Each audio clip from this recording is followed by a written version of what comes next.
can drop music with. The plan is going down. Yeah, well, actually about that. So we are dropping the single to the plan on Tuesday. We didn't feel like the project was fully developed. We don't want to rush it. Oh, we don't want to rush. So this is an exclusive right now you're giving us. This is a super exclusive. Putnam Gardens is coming right after Trill. We're looking at we're probably looking more like an August date. We want the hype to be created. Yeah, we want to build this buzz right. We want the city going crazy. Right now we're doing good, but I feel like over the summer, these events that we're gonna do, the singles, the videos we're gonna put out, it's gonna build the buzz that much more. So this is breaking news, folks. Yeah. The plan is now set to drop in August. Right. But there is a single. Absolutely. Dropping this Tuesday, which you'll hear later this half hour. Right. During this conversation. That's right. So now we have something to look forward to in August. Yeah. Besides the hottest month of the year. Right. We'll be on 1 billion now. Right. Oh yeah. And that's why we picked it. Because we're gonna turn it up. It's gonna be super hot. Hotter than hell, man. And we staying busy from now to then. You know what I'm saying? We ain't just sitting around. We got shows coming. We got a documentary. We got private screenings. We got very cool. You know, we got clothing ventures. We got different things we're doing. So you know, we're staying busy, man. That's August is takeover time. Now, for the uninitiated out there, this is your first time on SterlingSinn Radio, WEMF. Right. Quick overview of the history of Cheif C and how you got to this point today. So, I'm from Cambridge, Mass. Started out in a group called Certified G's with Luxury Zay, my brother, Sandbox. He's in the building with me. We was going for a while on the scene, doing a lot of shows, opening up for a lot of people. We dropped a couple mixtapes. You know, we were still playing in the streets. Some things happened. You know, we ended up in a pretty bad predicament. So we came out of it. We decided to do some solo things, take a stab at it, see where we could go with it. I became Chris, AKA Cheif. He became Luxury Zay as a solo artist, and we set out to do it. Since then, I released a project called Until I Return, which was my first official mixtape. After that, we released The Price 2.0, and now we coming with the plan. So we gradually moving, we building up like we're supposed to be building. Quick personal story here, and for those of y'all who don't know the story about how I first met these guys, you know, it was actually late 2012.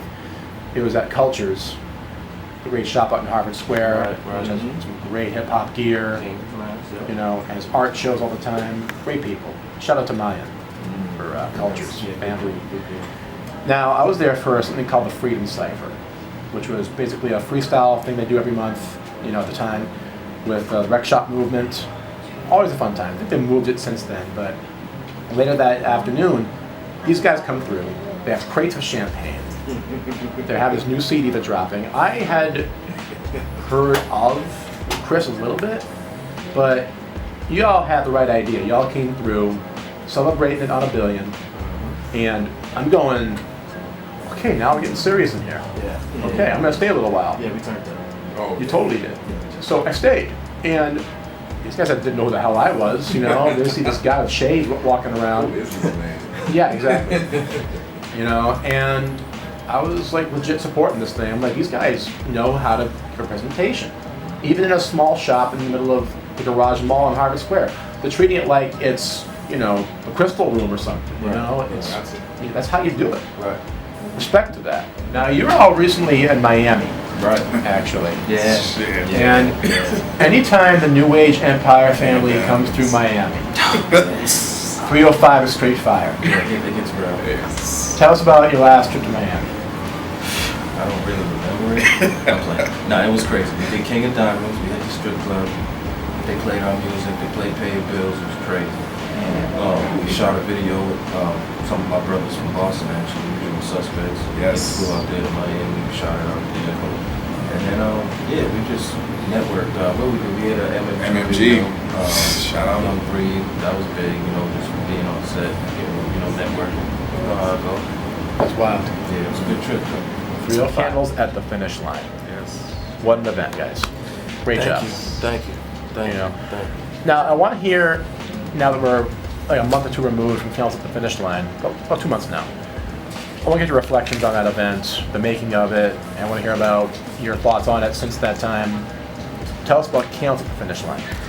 I mean, looking back on it, it was such a learning experience because you gotta understand like what we come from. You know, like we've never set out to do any charity work. It like we just came upon it because that bombing really touched us, and we felt like we should do something about it. Us being from here. So, we had to deal with the politics of the city, trying to find a place to do it, trying to get people to be behind it. And this is something that we plan on doing. Maybe if it's not every year about the marathon, but we plan to give back and do something of that nature every year. Yeah. And we're sure that every year is going to get bigger and better from that experience. It was still a great experience, but we know that, going forward, they're going to be bigger and better. Well, I'll tell you, having been at the event, I actually helped a little bit with the setup too that day. Yeah, you did, man. Appreciate that help, man. And you guys had Dirty Water TV there. Yeah, shout out to Dirty Water Mike TV. Anne-Marie Ortiz was in the building getting the interview. Right. StrictlyDwayneTV, of course, documented the event as only Strictly Dwayne can. You know that. The city of Cambridge came out that day. The entire city was out in support of this event, and respect all day for any event that supports people. I mean, I was actually present at the site of the bombing last year. I was about a block away from it, and let me tell you, man, it's surreal to think about now. But but thank you guys for a great event. Thank you for helping and supporting. It meant a lot to us. Exactly. That event it started out an idea, but without my team behind me, we would never been able to pull that. Shit, I remember putting them gardens.